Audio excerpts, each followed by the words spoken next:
Today, let's talk about the working of God. I'm going to read to you from Colossians chapter 2, verses 11 and 12, where we read this.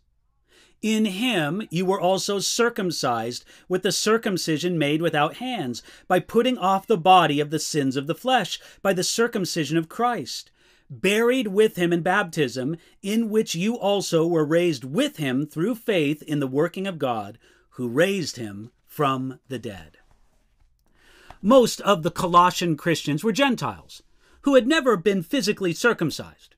Maybe there were some who tried to convince the men among them that they had to be physically circumcised in order to be right with God.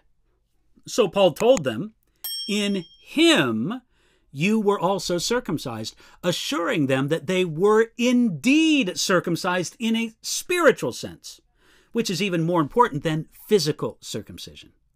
The Colossian Christians had to deal with a whole variety of false teaching.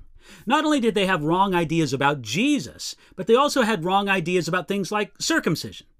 Paul made it clear that they were circumcised, putting off the body by the sins of the body of the sins of the flesh. Our spiritual circumcision meant the putting off of the old man, which Paul here called the body of the sins of the flesh.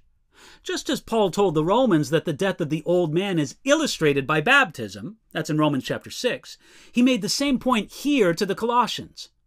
So when Paul said that by the circumcision of Christ they were buried with him in baptism, he meant that these Gentile Christians find their true circumcision in their baptism.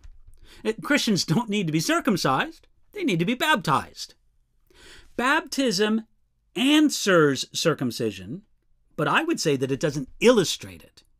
Yet baptism does illustrate our identification with the death and resurrection life of Jesus.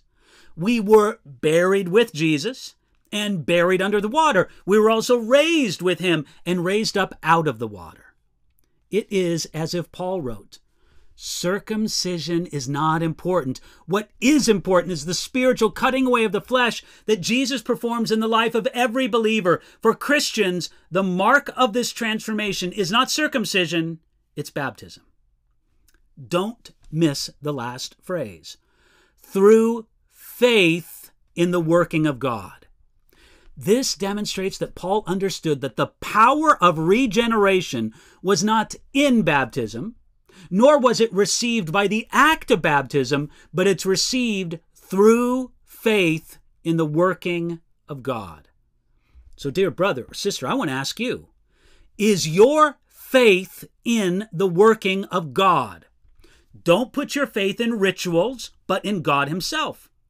A biblical practice like baptism is an important part of the obedient Christian life, and it's an illustration of what God did. But keep your focus on the working of God and thankfully receive that working of God by faith. You can receive it today.